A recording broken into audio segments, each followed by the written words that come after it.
when we made a decision as government to begin this discussion about ways that we could achieve lower power rates, ways that we could deal with the recession by maintaining more competitive energy rates to sustain jobs, and to also deal with the environmental challenges with having a utility today that's dependent on fossil fuels, we recognized that that launching this discussion was going to be difficult, especially in an election year. Our government could have coasted in the final year of our mandate. We could have easily taken the easy way out and avoided making this decision and having this discussion like past governments have done.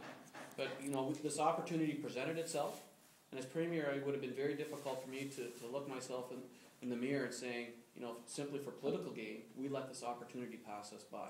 So today, New Brunswickers are engaged in the debate, and we knew that there would be a high level of discussion by many New Brunswickers in every corner of the province about this proposed deal. I must say I was a bit caught off guard by a number of the misinformation that circulated. This is a new age that we're living in communications. The internet can provide so many mistruths in such a rapid period of time that we've worked hard now to combat some of that misinformation. But what has been pleasantly surprising is the level of engagement that New Brunswickers want to be involved in. And for me, that's important. As our team moves forward, we want to get the best deal possible that's going to provide opportunities for generations to come. Premier, by some stroke of magic, if the deal does not pass in the legislature, or if you lose the election next year, are you willing to stake your political future on this deal and resign as leader? Well, we are elected to govern, and we're governing over a 4-year mandate. We've made substantial gains over the last 3 years. The jobs file today, New Brunswick is outperforming most other jurisdictions in Canada in job creation. We're on the learning side, our test scores are going up. We're making record investments in education, and those are going to pay dividends for years to come. On the health and senior file, we have more doctors working in the province today, 153 more doctors. We have 357 more nurses.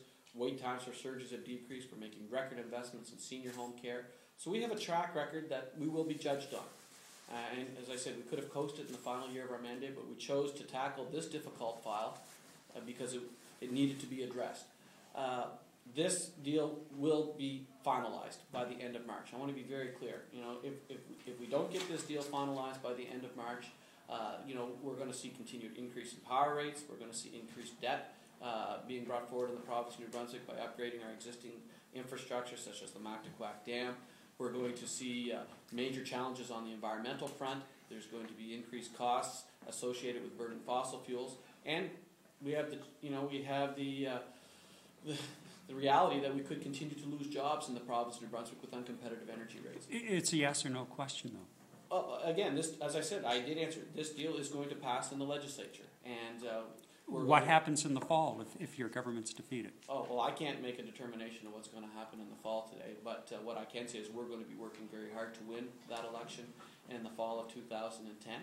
And I'm confident that as New Brunswickers become more informed of the benefits, not just the immediate benefits, but the long-term benefits, they'll recognize why we had to make this decision. So you're asking me today here to predict the outcome of the 2010 election. That's going to be decided by New Brunswickers. But what I can tell you is that when this session is finalized, we're going to work very hard to have a deal finalized with the benefits that are going to be long-term. This is the biggest government deal ever, and I still get on that March 31st deadline that you're going toward, and the time's running out. We still don't know a lot of the facts from the MOU. Is there no way to extend that? Who's driving this train? The government of New Brunswick today is driving this train in discussions with the government of Quebec. And I want to be very clear today that, we're working very hard to strike a deal that's going to maximize the value of each other's assets. We're working very hard today to achieve a deal that's going to be a win-win. And what I can say is that many of the questions that are being asked today will be answered in the final deal that's going to be put forward.